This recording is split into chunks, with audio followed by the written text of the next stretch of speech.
UFC hot takes. Let's see what this guy's got to say. Hamza has the potential to ragdoll Pereira despite the weight difference. I absolutely agree. I think he absolutely would.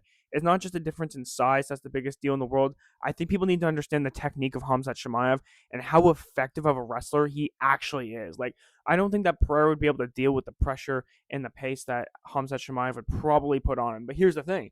If Hamzat does not get Pereira out of there within the first two rounds, then I can absolutely see a scenario where Pereira knocks him out in the later rounds. McGregor is the best UFC fighter to ever do boxing, but he's not the best UFC boxer.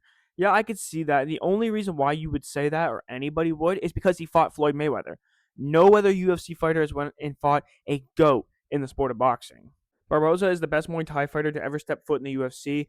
Edson Barboza is an extremely good kicker, but I wouldn't call him like a traditional Muay Thai fighter. You know, he doesn't have that Muay Thai stance. He's not like constantly raising his leg. He doesn't throw like teeps every like 5 seconds. He does destroy you with kicks, but I wouldn't necessarily call him a Muay Thai fighter.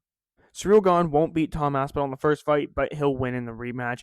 I don't see it happening. I don't think that Cyril Gahn's grappling is going to evolve enough in time, even if he makes a somewhat competitive fight against Tom Aspinall. I think that Tom Aspinall is still at a point where he can progress, where Cyril Gahn is starting to get up there in age, and he just doesn't strike me as someone who has the will and determination to really go after it.